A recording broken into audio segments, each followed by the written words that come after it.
Assalamualaikum warahmatullahi wabarakatuh. Selamat sore teman-teman semua. Kami dari kelompok 4 akan mempresentasikan materi mengenai GRI 400 tentang sosial standar, di mana anggota kelompok saya yaitu saya sendiri Makfirah Windy Fareza dan rekan-rekan saya Sari Febriani dan Hari Gracia. Pada mata kuliah akuntansi keberlanjutan Universitas Andalas yang diampu oleh dosen Ibu Dr. Asniati SE, MBA, AK, CA, CSRA. Sebelum membahas mengenai GRI 400, kita harus tahu dulu apa itu kinerja sosial. Kinerja sosial itu adalah sebuah bentuk prinsip-prinsip dari tanggung jawab sosial, proses tanggapan sosial, dan kebijakan-kebijakan maupun program yang telah dirancang dan mampu diaplikasikan perusahaan untuk kegiatan sosial dan bermasyarakat. Subkategori yang dibahas dalam kinerja sosial itu terdiri dari yang pertama ada praktek ketenagakerjaan dan kenyamanan bekerja, yang kedua ada hak asasi manusia, yang ketiga ada hubungan perusahaan dan masyarakat, yang keempat ada tanggung jawab atas produk. Selanjutnya kita akan membahas mengenai GRI 400 yang terdiri dari GRI 401 sampai GRI 419. Yang pertama, GRI 401 mengenai kepegawaian, di mana terdiri dari pengungkapan GRI 401-1, 401-2, dan 401-3. Untuk pengungkapan 401-1 itu mengenai perekrutan karyawan baru dan penggantian karyawan, di mana syarat pelaporannya organisasi harus melaporkan informasi mengenai yang pertama itu jumlah total dan tingkat perekrutan karyawan selama periode pelaporan berdasarkan usia, jenis kelamin, dan wilayah. Yang kedua, jumlah total dan tingkat pergantian karyawan selama periode pelaporan berdasarkan kelompok usia, jenis kelamin, dan wilayah. Yang kedua, pengungkapan 401-2 mengenai tunjangan yang diberikan kepada karyawan purna waktu atau karyawan yang bekerja full, di mana persyaratan pelaporannya, organisasi atau perusahaan harus melaporkan informasi mengenai yang pertama ada tunjangan yang bersifat standar untuk karyawan purna waktu tetapi tidak diberikan kepada karyawan sementara atau paruh waktu berdasarkan lokasi operasi yang signifikan. Nah, tunjangan ini terdiri dari minimum itu terdiri dari asuransi jiwa, perawatan kesehatan, tanggungan disabilitas atau difabel, cuti melahirkan, persiapan masa pensiun, kepemilikan saham, dan lain-lain. Yang kedua itu definisi yang digunakan untuk lokasi operasi yang signifikan.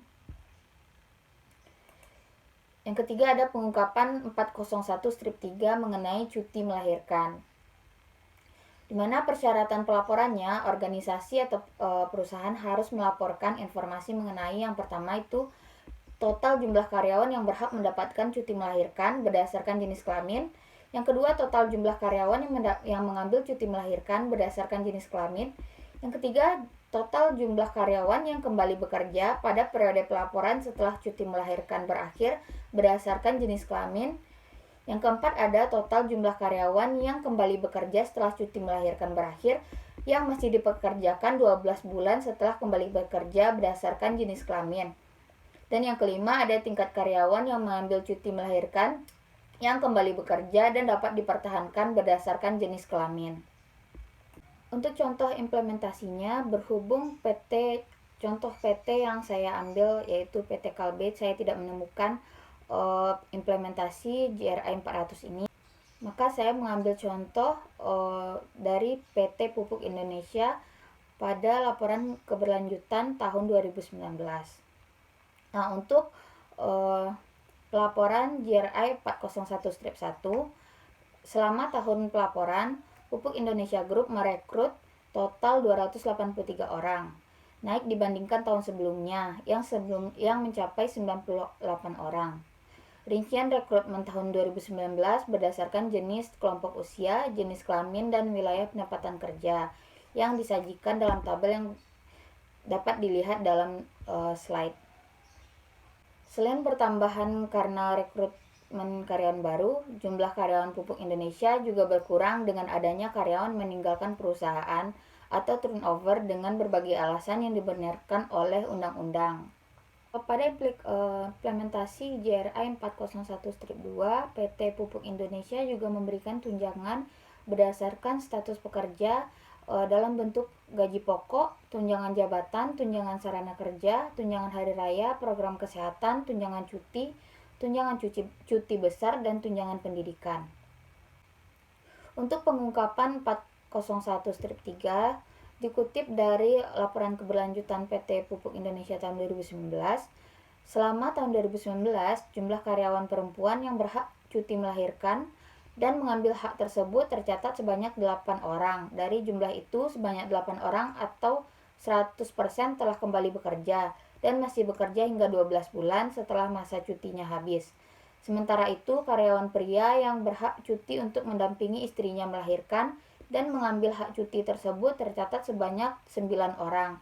Dan dari 9 orang atau 100%-nya telah kembali bekerja dan masih bekerja hingga 12 bulan setelah masa cutinya habis. Yang kedua ada GRI 402 yang membahas mengenai hubungan tenaga kerja atau manajemen, di mana terdiri dari 402-1 tentang periode pemberitahuan minimum terkait perubahan operasional. Syarat pelaporannya, organisasi atau perusahaan harus melaporkan informasi mengenai yang pertama, jumlah minggu pemberitahuan minimum yang biasanya diberikan kepada para karyawan atau perwakilan mereka sebelum pengimplementasian perubahan operasional yang signifikan. Yang kedua, untuk organisasi dengan perjanjian perundingan kolektif, laporkan apakah periode pemberitahuan atau ketentuan serta negosiasi dijelaskan secara spesifik dalam perjanjian kolektif. Selanjutnya, untuk implementasi JRI 402 tidak diterapkan di PT Pupuk Indonesia. Yang ketiga, JRI 403 yang membahas mengenai kesehatan dan keselamatan kerja, di mana terdiri dari pengungkapan 403-1 mengenai perwakilan pekerja dalam Komite Resmi Gabungan Manajemen Pekerja untuk Kesehatan dan Keselamatan. Syarat pelaporannya, organisasi harus melaporkan informasi mengenai yang pertama, di tingkat mana Komite Resmi Gabungan Manajemen Pekerja untuk Kesehatan dan Keselamatan biasanya beroperasi di dalam organisasi. Yang kedua, presentasi pekerja yang dipekerjakan atau tempat kerjanya dikendalikan oleh organisasi yang diwakili oleh Komite Resmi Gabungan Manajemen Pekerja untuk Keselamatan dan Kesehatan. Yang kedua, pengungkapan 403-2 mengenai jenis kecelakaan kerja, tingkat kecelakaan kerja, penyakit akibat kerja, hari kerja yang hilang, dan ketidakhadiran, serta jumlah kematian terkait pekerjaan.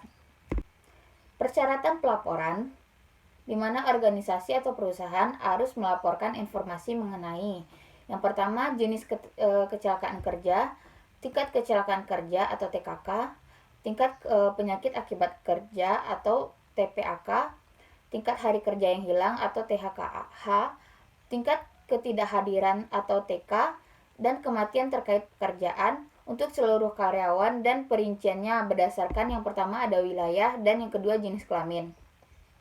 Selanjutnya, jenis kecelakaan kerja, tingkat kecelakaan kerja dan kematian terkait pekerjaan untuk seluruh pekerja yang pekerjaannya atau tempat pekerjanya dikendalikan oleh organisasi dengan perincian berdasarkan wilayah dan jenis kelamin.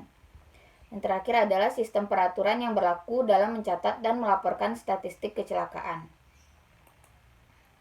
Yang ketiga, pengungkapan GRI 403-3 mengenai para pekerja dengan risiko kecelakaan atau penyakit berbahaya tinggi terkait dengan pekerjaan mereka, di mana syarat pelaporannya, organisasi atau perusahaan harus melaporkan informasi mengenai apakah ada pekerja yang pekerjaannya atau tempat kerjanya dikendalikan oleh perusahaan yang terlibat dalam aktivitas kerja dengan tingkat kecelakaan kerja yang tinggi atau risiko penyakit tertentu yang tinggi.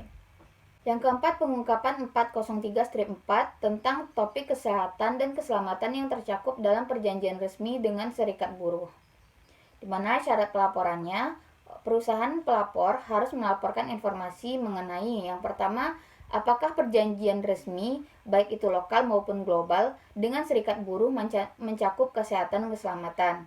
Yang kedua, jika iya, sejauh mana dan dalam bentuk presentasi berbagai topik kesehatan dan keselamatan dicakup oleh perjanjian tersebut. Implementasi pada PT Pupuk Indonesia tahun 2019 tentang pengungkapan 403-1 dapat dilihat pada tabel di mana keterwakilan pekerja dalam P2K3 tahun 2019. Mana masing-masing perusahaan itu keterwakilannya sebesar 12%. Untuk implementasi pengungkapan JRI 403-2 pada PT Pupuk Indonesia, perusahaan juga mengadakan pelatihan dan komunikasi mengenai bahaya di tempat kerja. Melalui berbagai pelatihan tersebut, diharapkan dapat meningkatkan kewaspadaan dan ketelitian setiap karyawan sehingga dapat mencegah terjadinya insiden kecelakaan di tempat kerja. Nah, informasi mengenai kinerja K3 pada tahun pelaporan disajikan dalam tabel yang dapat dilihat di slide, yaitu tingkat kecelakaan kerja menurut unit bisnis, jam kerja aman, dan tingkat kecelakaan kerja menurut jenis kelamin. Selanjutnya, pengungkapan 403-3. Berdasarkan data hasil pemeriksaan kesehatan karyawan selama tahun pelaporan, tidak tercatat adanya karyawan yang menderita penyakit tertentu terkait dengan jenis pekerjaan yang digeluti sehari-hari. Untuk pengungkapan 403-4, perusahaan mengadakan perjanjian kerja bersama atau PKB yang memuat pasal-pasal menyangkut K3. Dari keseluruhan 72 pasal dalam PKB, ada 6 pasal yang membahas tentang K3 atau sekitar 8%. Topik-topik yang dibahas adalah topik-topik inti mengenai keselamatan kerja dalam hubungannya dengan karyawan. Yang selanjutnya ada JRI 404 mengenai pelatihan dan pendidikan, di mana pengungkapan 401-1 mengenai rata-rata jam pelatihan per tahun per karyawan. Syarat pelaporan, perusahaan pelapor harus melaporkan informasi mengenai rata-rata jam pelatihan yang dilakukan oleh karyawan organisasi tersebut selama periode pelaporan berdasarkan jenis kelamin dan kategori karyawan. Yang kedua, pengungkapan 404-2 tentang program untuk meningkatkan keterampilan karyawan dan program bantuan peralihan. Syarat pelaporannya, perusahaan pelapor harus melaporkan informasi mengenai yang pertama, jenis dan ruang lingkup program yang diterapkan dan bantuan yang diberikan untuk meningkatkan keterampilan karyawan. Yang kedua, program bantuan peralihan yang disediakan untuk memfasilitasi kemampuan kerja yang berkesinambungan dan manajemen akhir karir karena pensiun atau pemutusan hubungan kerja. Selanjutnya, pengungkapan 404-3 tentang presentasi karyawan yang menerima tinjauan rutin terhadap kinerja dan pengembangan karir, di mana syarat pelaporannya, organisasi pelapor harus melaporkan informasi mengenai presentasi total karyawan berdasarkan jenis kelamin dan berdasarkan kategori karyawan yang menerima tinjauan rutin terhadap kinerja dan pengembangan karir selama periode pelaporan. Implementasi pengungkapan 404-1 pada PT Pupuk Indonesia dapat dilihat di tabel, di mana per 31 Desember 2019 total capaian mandays pelatihan adalah 130.409 mandays atau sekitar 140,7% dari target. Sesuai dengan spirit bahwa pengembangan kompetensi berlaku untuk semua, rerataan jam pelatihan menurut jenis kelamin dan level jabatan disajikan dalam tabel yang dapat kita lihat dalam PPT. Selama tahun 2019, Pupuk Indonesia menyelenggarakan berbagai program peningkatan kompetensi dan keterampilan kerja, termasuk sertifikasi yang dibutuhkan bagi karyawan. Untuk mengembangkan kompetensi karyawannya, total investasi yang dikeluarkan perusahaan per 31 Desember adalah sebesar 142,98 miliar yang naik 38,6% dibandingkan tahun sebelumnya, yaitu sebesar 103,18 miliar. Untuk pengungkapan 404-2 dikutip dari laporan keberlanjutan PT Pupuk Indonesia tahun 2019, dijelaskan bahwa peningkatan kompetensi dilakukan melalui metode pembelajaran yang meliputi on-the-job training, coaching dan konseling, seminar, pelatihan, workshop, program sertifikasi, serta pendidikan atau tugas belajar.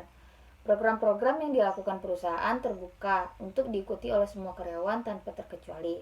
Sementara itu, untuk pelatihan karyawan, semua dilakukan berbasis kompetensi sehingga diharapkan karyawan yang memiliki kompetensi tinggi mampu memberikan kontribusi kepada Pupuk Indonesia melalui kinerja yang produktif. Selain memberikan pelatihan kepada karyawan yang masih aktif, Pupuk Indonesia juga memberikan pelatihan kepada karyawan yang akan pensiun atau prapensiun. Pelatihan ini diadakan untuk tujuan agar karyawan dan pasangannya dapat mendapatkan bekal pengetahuan atau keterampilan sehingga dapat melakukan berbagai kegiatan mandiri dan tetap produktif setelah pensiun. Selanjutnya, implementasi pengungkapan 404-3, di mana dalam penilaian kerja, Pupuk Indonesia melakukan penilaian kerja secara berkala pada setiap karyawan atau 100% dengan menggunakan sistem manajemen kinerja atau SMK. Penilaian kinerja ini merupakan sebuah proses untuk menciptakan pemahaman bersama antara karyawan dan manajemen dalam menentukan dan menilai pencapaian sasaran kerja karyawan dalam kaitannya dengan tujuan perusahaan secara keseluruhan. Penilaian kinerja sekaligus digunakan sebagai dasar peningkatan karir karyawan, menentukan rotasi, mutasi maupun promosi. Di antaranya aspek yang dinilai adalah yang pertama itu ada soft kompetensi 36 derajat. Proses ini menilai perilaku karyawan dari berbagai sudut pandang, yaitu oleh atasan dan atau bawahan, rekan kerja, dan penilaian terhadap diri sendiri. Yang kedua ada key performance indicator individu, yaitu sebuah pengukuran berdasarkan target-target yang telah disepakati bersama. Baiklah, selanjutnya pembahasan mengenai GRI 405 akan dilanjutkan oleh rekan saya pada hari dipersilakan. Baiklah, terima kasih atas kesempatannya. Kali ini saya Hari Gracia akan melanjutkan tentang GRI 400, yaitu 405 sampai 411. 405 itu adalah keanekaragaman dan kesempatan setara. GRI 405 membahas topik pendekatan organisasi terhadap keanekaragaman dan kesempatan setara di tempat kerja. Ketika organisasi secara aktif mendorong keanekaragaman dan kesetaraan di tempat kerja, organisasi tersebut dapat menghasilkan manfaat yang signifikan bagi organisasi itu maupun para pekerjanya. Misalnya, organisasi dapat memperoleh akses ke kelompok pekerja potensial yang lebih besar dan lebih beragam. Manfaat ini juga akan mengalir di masyarakat secara umum. Karena kesetaraan yang lebih besar mendorong stabilitas sosial dan dukungan bagi pengembangan ekonomi lebih lanjut. Untuk pengungkapan 451, keanekaragaman badan tata kelola dan karyawan. Pengungkapan ini menyediakan langkah-langkah kuantitatif keanekaragaman dalam organisasi dan dapat digunakan sehubungan dengan tolak ukur sektoral atau regional. Perbandingan antara keanekaragaman karyawan yang luas dan keanekaragaman tim manajemen menawarkan informasi tentang kesempatan setara. Informasi yang dilaporkan dalam pengungkapan ini juga membantu dalam menilai isu mana yang memiliki relevansi dengan segmen-segmen tertentu dari badan tata kelola atau karyawan. Persyaratan pelaporan untuk pengungkapan 451 yaitu organisasi pelapor harus melaporkan informasi diantaranya persentase individu dalam badan tata kelola organisasi di setiap kategori keanekaragaman yang terdiri dari jenis kelamin, kelompok usia, diantaranya di bawah 30 tahun, 30-50 tahun, dan di atas 50 tahun. Lalu indikator keberagaman lainnya yang relevan, seperti kelompok minoritas atau kelompok rentan. Yang kedua, persentase karyawan per kategori karyawan dalam setiap kategori keanekaragaman, di antaranya jenis kelamin, kelompok usia, dan juga indikator keragaman lainnya. Lalu implementasi pada PTPGN tahun 2015 untuk pengungkapan 405.1, yaitu mayoritas pekerja PGN berada dalam usia produktif 30-50 tahun, yaitu 961 orang atau 69,9% dari keseluruhan pekerja. Pekerja dengan tingkat pendidikan sarjana dan pasca sarjana menjadi bagian terbesar dengan jumlah 837 orang atau 60,87% dari keseluruhan pekerja. Lalu masuk ke pengungkapan 405 strip 2, yaitu rasio gaji pokok dan remunerasi perempuan dibandingkan laki-laki. Suatu organisasi dapat berperan aktif dalam meninjau operasi dan keputusannya untuk mempromosikan keanekaragaman, menghapus bias gender, dan mendukung kesempatan setara. Prinsip-prinsip ini berlaku setara pada perekrutan, kesempatan untuk peningkatan, dan kebijakan remunerasi. Kesetaraan remunerasi juga merupakan faktor penting dalam mempertahankan karyawan yang memenuhi syarat. Adapun persyaratan pelaporan untuk pengungkapan 405-2, yaitu organisasi pelapor harus melaporkan rasio gaji pokok dan remunerasi perempuan dibandingkan laki-laki untuk setiap kategori karyawan berdasarkan lokasi operasi yang signifikan. Pada PTPGN, asas kesetaraan diterapkan dengan cara memberikan perlakuan yang sama bagi setiap insan PGN tanpa membedakan jenis kelamin. Sistem remunerasi dalam PGN didasarkan oleh jenjang jabatan, kompetensi, dan penilaian kinerja, bukan ditentukan oleh gender. Tidak ada perbedaan remunerasi bagi pria dan wanita untuk seluruh jabatan. Selain itu, jaminan kesehatan diberlakukan secara sama, di mana tanggungan pekerja perempuan diakui sama dengan pekerja laki-laki.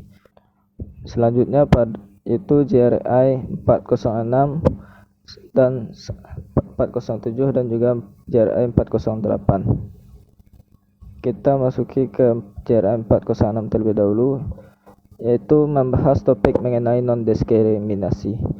Untuk tujuan standar ini, diskriminasi didefinisikan sebagai tindakan dan hasil dari memperlakukan seseorang secara tidak setara dengan memperlakukan beban yang tidak merata atau menolak pemberian tunjangan alih-alih memperlakukan setiap orang dengan tak adil berdasarkan prestasi individu. Diskriminasi juga dapat mencakup pelecehan. Hal ini didefinisikan sebagai komentar atau tindakan yang tidak dikehendaki atau seharusnya secara masuk akal diketahui sebagai tidak dikehendaki terhadap orang yang dituju. Untuk persyaratan pelaporan 406 strip 1, organisasi pelapor harus melaporkan jumlah total insiden diskriminasi selama periode pelaporan dan status insiden yang tindakan dilakukan berdasarkan insiden yang ditinjau oleh organisasi, rencana remediasi yang sedang dilaksanakan, rencana remediasi yang telah diterapkan, lalu insiden yang tidak lagi menjadi subjek tindakan. Implementasi pada PTPGN tahun 2019 untuk pengungkapan 406 strip 1, yaitu PGN mengedepankan prinsip keragaman, kesetaraan, dan menjunjung tinggi prinsip non-diskriminasi. Perusahaan tidak membedakan gender, ras, agama, suku, atau golongan dalam seluruh tindakan dan jajaran pekerja, serta manajemen baik dalam penerimaan pekerja maupun sistem remunerasi dan jabatan. Namun sifat pekerjaan, letak geografis, dan karakter usaha PGN menyebabkan pekerja pria lebih dominan. Untuk wilayah operasi, pekerja wanita dengan porsi terbesar berada di kantor pusat atau head office, business unit, gas product, dan program management office. Sepanjang tahun 2019 tidak terdapat insiden diskriminasi dalam PGN. Kita lanjut pada GRI 407. Pengungkapan tersebut menyangkut uji tuntas organisasi sehubungan dengan dampak merugikan yang ditimbulkan oleh aktivitasnya terhadap hak asasi manusia para pekerja untuk membentuk atau bergabung dengan syarikat dan untuk berunding bersama. Ini dapat mencakup kebijakan dan proses yang berkaitan dengan hubungan bisnis organisasi, termasuk pemasoknya. Ini juga dapat mencakup proses uji tuntas untuk mengidentifikasi operasi dan pemasok di mana hak ini berisiko. Lanjut ke GRI 408, yaitu membahas topik pekerja anak. Menghapus pekerja anak adalah prinsip utama dan tujuan dari instrumen-instrumen dan legislasi hak asasi manusia utama, serta merupakan subjek dari legislasi nasional di hampir semua negara. Pekerja anak adalah pekerjaan yang mencabut anak-anak dari masa kecil mereka, potensi mereka dan martabat mereka, serta berbahaya bagi perkembangan fisik dan mental mereka, termasuk dengan cara mengganggu pendidikan mereka, terutama jenis-jenis pekerjaan yang tidak diizinkan untuk anak-anak di bawah usia minimum yang relevan. Selanjutnya masuk ke GRI 409, kerja paksa atau wajib kerja. Pengungkapan 409 strip 1 yaitu tidak menjadi subjek kerja paksa atau kerja wajib adalah hak asasi manusia yang fundamental. Menurut Konvensi Organisasi Buruh Internasional atau ILO 29 Konvensi Pekerja Paksa atau wajib didefinisikan sebagai semua pekerjaan atau layanan yang dituntut dari siapapun di bawah ancaman hukuman apapun dan yang tidak ditawarkan oleh orang tersebut secara sukarela. Selanjutnya GRI 410 yaitu membahas topik praktik keamanan. Ini berfokus pada perilaku personil keamanan terhadap pihak ketiga dan potensi risiko penggunaan kekuatan yang berlebihan atau pelanggaran hak asasi manusia lainnya. Personel keamanan dapat merujuk ke karyawan organisasi pelapor atau karyawan organisasi pihak ketiga yang menyediakan pasukan keamanan. Penggunaan personel keamanan berpotensi berdampak negatif pada pendudukan lokal dan pada penegakan hak asasi manusia dan supremasi hukum. Oleh karena itu, memberikan pelatihan hak asasi manusia yang efektif membantu memastikan bahwa personel keamanan memahami kapan harus menggunakan kekerasan dengan cara yang tepat dan bagaimana memastikan penghormatan terhadap hak asasi manusia. Implementasi pada PT PGN sudah menjadi komitmen perusahaan bahwa setiap insan PGN dapat menghargai hak asasi sesamanya serta memperlakukan setiap orang dengan adil dan hormat. Untuk itu, perusahaan melatih tidak saja petugas keamanan namun juga para pekerja perusahaan. Bagi petugas keamanan, perusahaan melakukan pelatihan di bawah bimbingan kepolisian. Pada tahun 2019, seluruh petugas keamanan baik yang berasal dari PGN maupun outsourcing telah mendapatkan sosialisasi dan pelatihan mengenai HAM. Dan yang terakhir adalah GRI 411, itu membahas hak-hak masyarakat adat. Meskipun tidak ada definisi universal tentang masyarakat adat memiliki hak untuk menempati dan menggunakan tanah atau wilayah mereka, termasuk mereka yang memegang atau menggunakan tanah sesuai dengan hak informal atau hak adat. Masyarakat adat tidak direlokasi tanpa persetujuan bebas, didahulukan dan diinformasikan. Mereka juga memiliki hak untuk mendapatkan ganti rugi dalam kasus di mana tanah atau sumber daya mereka telah ditempati atau rusak tanpa persetujuan bebas, didahulukan dan diinformasikan mereka. Dan untuk JRI yang tidak ada implementasinya itu berarti tidak terdapat pada PT PGN. Sekian, terima kasih atas presentasi saya. Saya mohon maaf apabila ada kesalahan. Selanjutnya akan dilanjutkan oleh teman saya, Sari Febriani. Baiklah, selanjutnya saya Sari Febriani dengan nomor BP 1910536007 akan melanjutkan tentang JRI 413 yaitu masyarakat lokal. Nah, pengungkapan topik spesifik pada JRI 413 ini, yang pertama pengungkapan 413 strip 1 yaitu operasi dengan keterlibatan masyarakat lokal, penilaian dampak dan program pengembangan. Adapun beberapa persyaratan pelaporan pada JRI 413 strip 1 ini, yaitu yang pertama presentasi operasi dengan keterlibatan masyarakat lokal yang sudah diimplementasikan, penilaian dampak dan atau program pengembangan termasuk penggunaan yang pertama penilaian dampak sosial termasuk penilaian dampak gender berdasarkan proses partisipatif. Yang kedua, penilaian dampak lingkungan dan pemantauan terus-menerus. Yang ketiga, pengungkapan publik atas hasil penilaian dampak lingkungan dan sosial. Kemudian yang keempat, program pengembangan masyarakat lokal berdasarkan kebutuhan masyarakat lokal. Yang kelima, rencana keterlibatan pemangku kepentingan berdasarkan pemetaan pemangku kepentingan. Yang keenam, komite konsultasi masyarakat lokal luas, dan proses yang menyertakan kelompok yang rentan. Yang ketujuh, Dewan Kerja, Komite Kesehatan dan Keselamatan Kerja, serta badan-badan perwakilan pekerja lain untuk menangani dampak. Kemudian pengungkapan 413 strip 2 yaitu operasi yang secara aktual dan yang berpotensi memiliki dampak negatif signifikan terhadap masyarakat lokal. Adapun persyaratan pelaporan pada pengungkapan ini yaitu operasi yang secara aktual dan yang berpotensi memiliki dampak negatif signifikan terhadap masyarakat lokal, termasuk yaitu lokasi operasi dan potensial dampak negatif dan aktual yang signifikan dari operasi.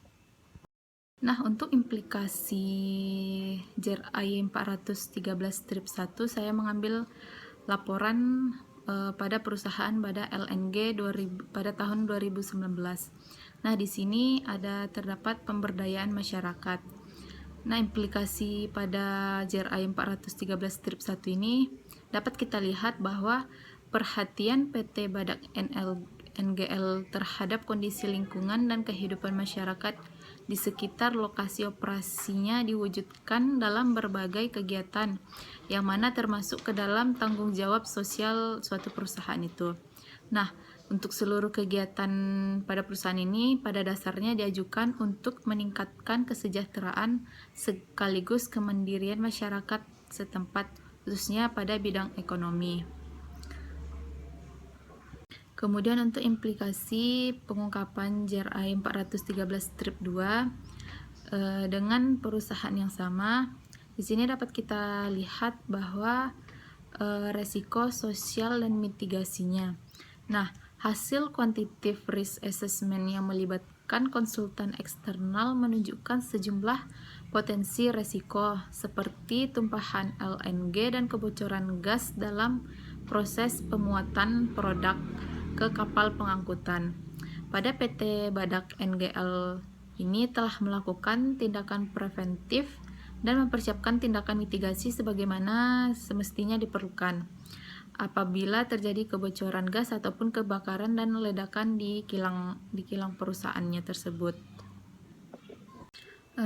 Selanjutnya JRI 414 yaitu penilaian sosial pemasok.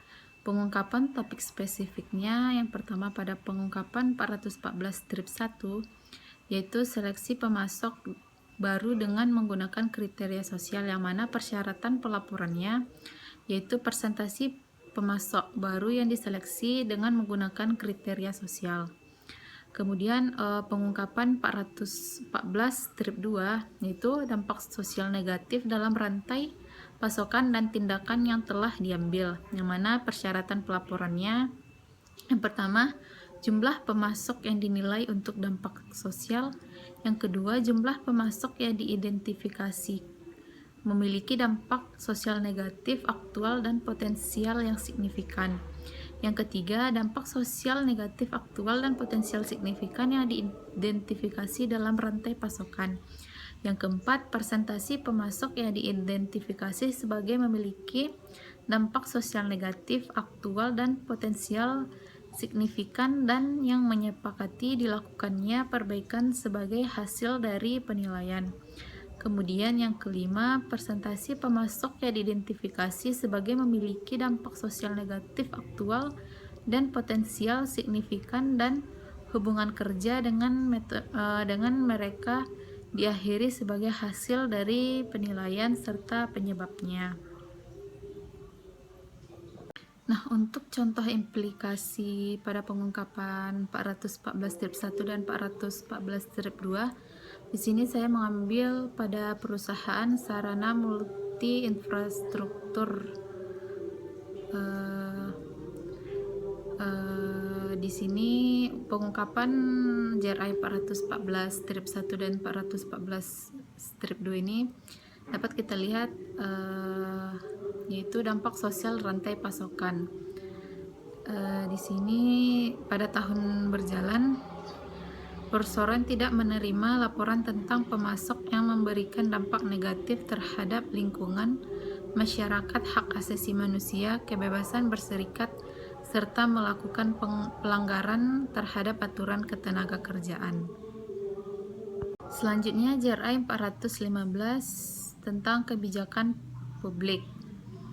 Pada pengungkapan 415 ini adapun topik spesifikasinya yaitu pengungkapan 415-1 yaitu tentang kontribusi politik, yang mana persyaratan pelaporannya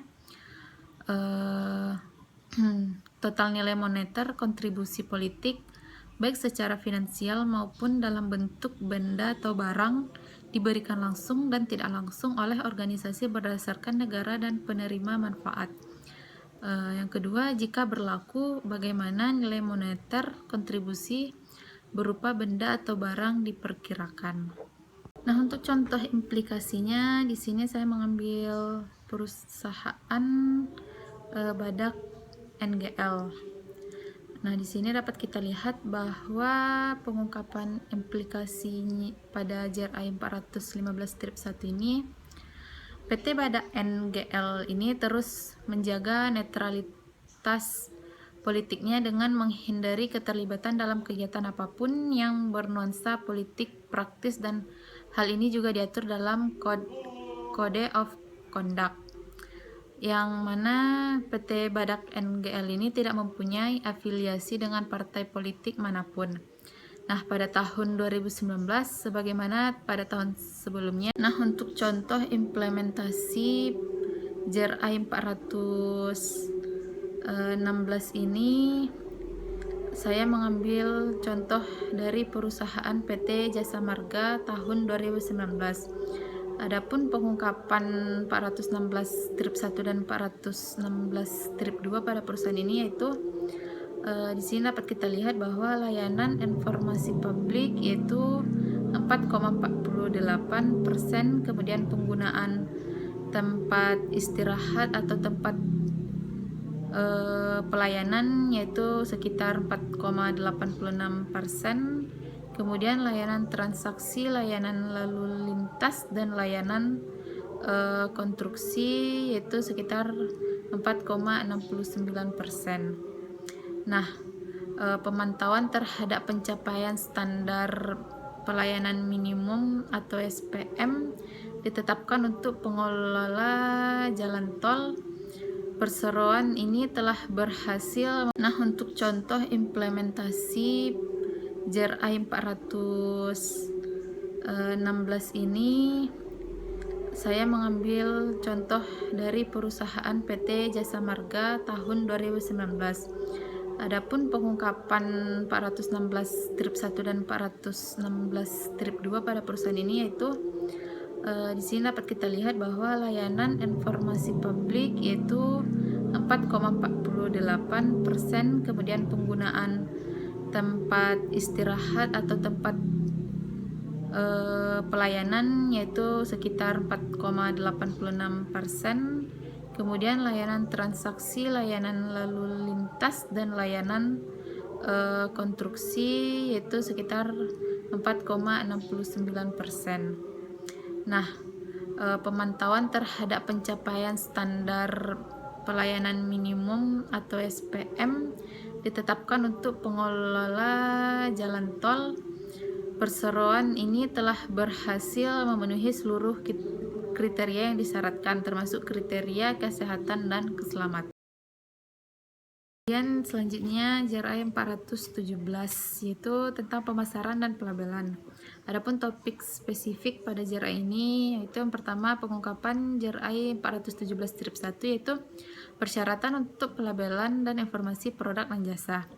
Yang mana persyaratan pelaporannya yang pertama, apakah masing-masing jenis informasi berikut ini disyaratkan oleh prosedur organisasi untuk pelabelan dan informasi produk dan jasa.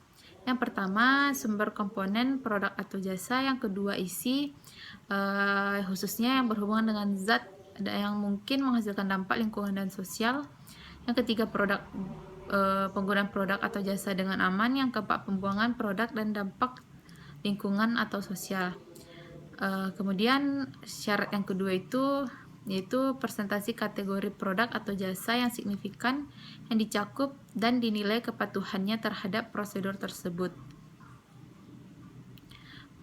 Kemudian pengungkapan 417-2 yaitu insiden ketidakpatuhan terkait informasi dan pelabelan produk dan jasa, yang mana persyaratan pelaporannya yang pertama jumlah insiden ketidakpatuhan terhadap regulasi dan atau peraturan sukarela yang menyangkut pelabelan dan informasi produk dan jasa, yang mana dalam hal ini berdasarkan yang pertama insiden ketidakpatuhan terhadap regulasi yang menghasilkan denda atau hukum, yang kedua insiden ketidakpatuhan terhadap regulasi yang menghasilkan adanya peringatan, yang ketiga insiden ketidakpatuhan terhadap peraturan sukarela.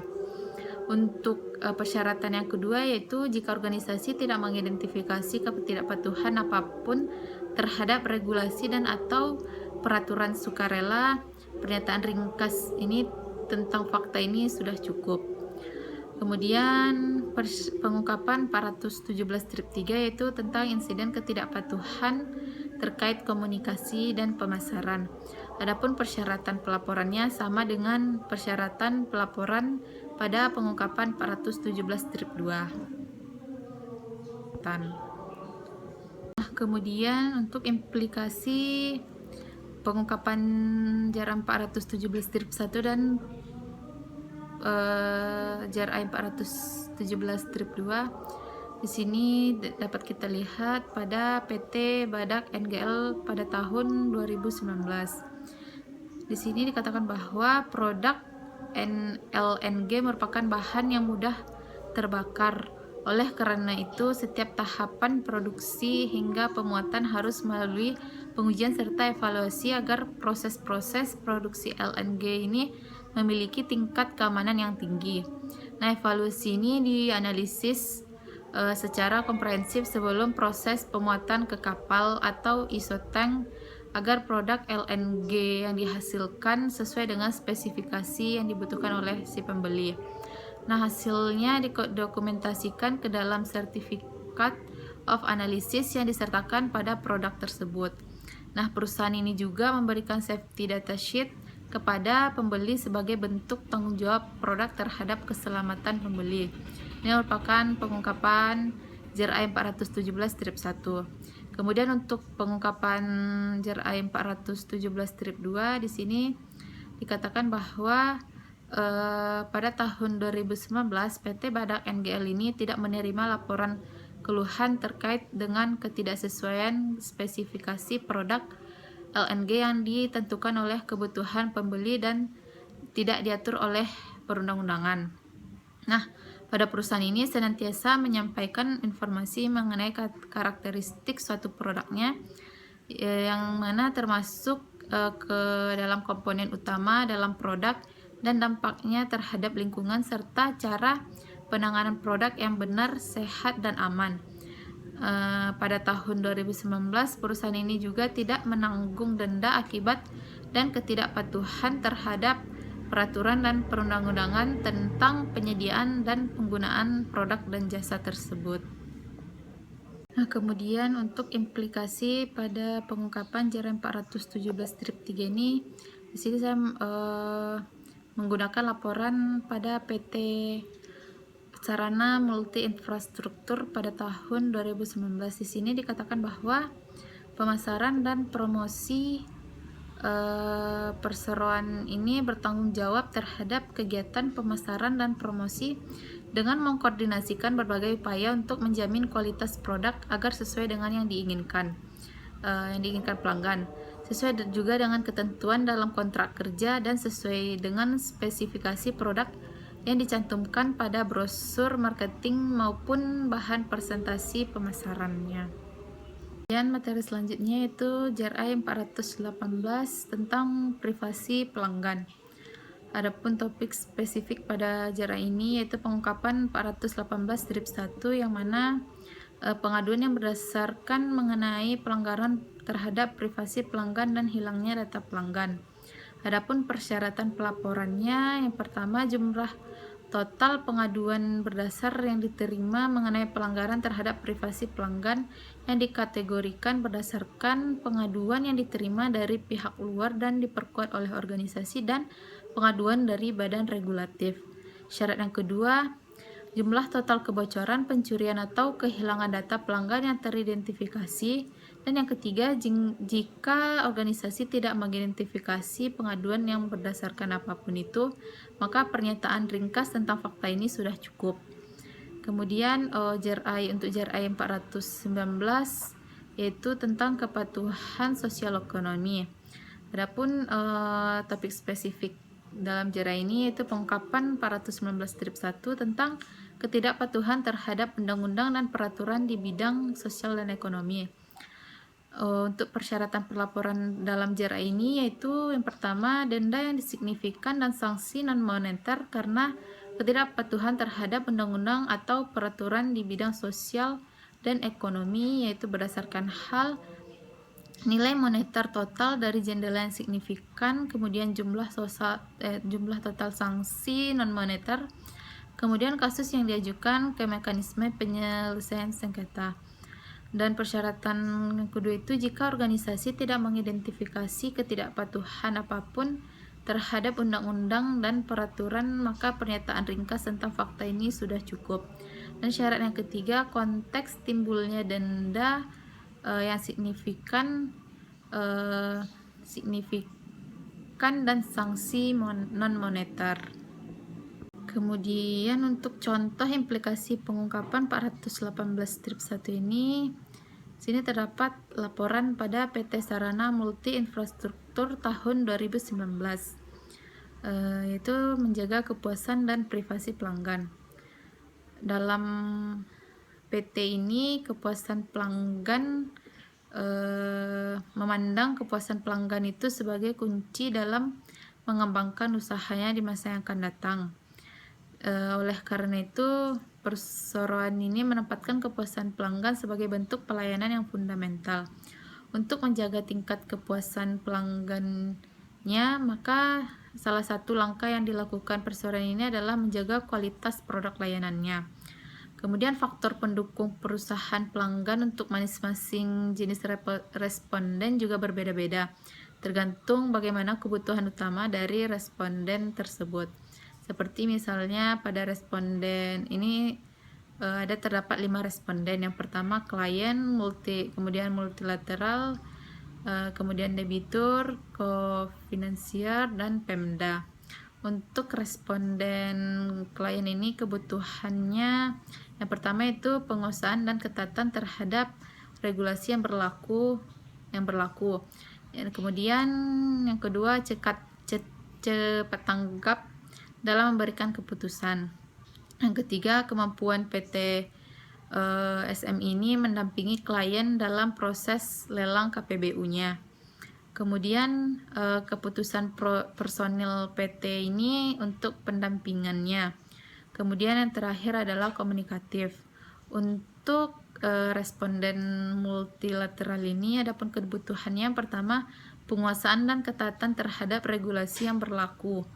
Kemudian yang kedua, kemampuan PT SMI ini dalam melaksanakan tugas dan tanggung jawab sesuai dengan perjanjian dan kesepakatan.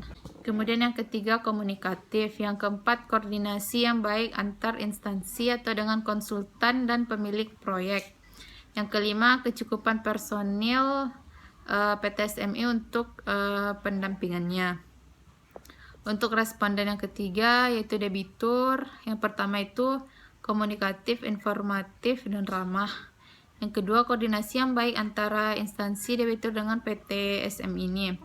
Yang ketiga, penjelasan yang baik dan benar. Yang keempat, memiliki sifat dapat dipercaya. Yang kelima, jumlah personil yang dilibatkan dalam proyek. Kemudian untuk responden kofinansier ini, maka kebutuhan yang mereka penuhi yang pertama jumlah personil yang dilibatkan dalam proyek. Yang kedua pemilihan jenis proyek. Yang ketiga koordinasi terkait proyek yang akan dibiayai. Yang keempat kapabilitas PT SMI dalam membiayai proyek-proyek infrastruktur. Kemudian yang kelima skema kerjasama yang ditawarkan PT SMI ini kepada kofinansier. Untuk responden Pemda, kebutuhannya pertama penguasaan dan ketatan terhadap regulasi yang berlaku. Yang kedua, kemampuan PT SMI dalam melaksanakan tugas dan tanggung jawab sesuai dengan perjanjian dan kesepakatan. Yang ketiga, komunikatif. Yang keempat, koordinasi yang baik antar instansi dengan konsultan. Kemudian kelima, kecukupan personil PT SMI untuk pendampingannya. Untuk implikasi pengungkapan JRI 419 strip 1 ini dengan perusahaan yang sama, di sini dapat kita lihat kepatuhan pada perusahaannya. Perseroan ini bergerak di bidang pembiayaan infrastruktur dengan beberapa produk, yaitu produk pembiayaan dan investasi. Produk jasa konsultasi keuangan dan produk pengembangan proyek. Tidak ada produk perseroan yang berdampak bagi kesehatan dan keselamatan pelanggannya. Jadi semua produk perseroan ini legal dan tidak ada produk yang dilarang atau disengketakan. Semua produk dipaparkan secara jelas baik melalui website, media internal maupun media massa. Selama tahun 2019 tidak terdapat insiden ketidakpatuhan terhadap peraturan dan perundang-undangan yang mengatur tentang pertambangan, kemudian tentang pelabelan produk, dampak kesehatan dan keselamatan atas suatu produk.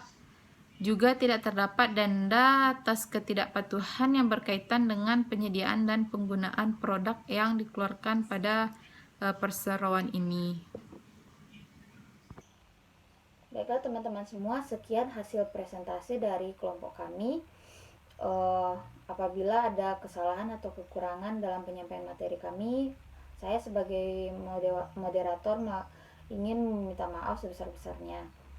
Dan jika teman-teman semua ada pertanyaan terkait materi yang telah disampaikan tadi, silahkan mengisi forum diskusi. Saya tutup diskusi hari ini.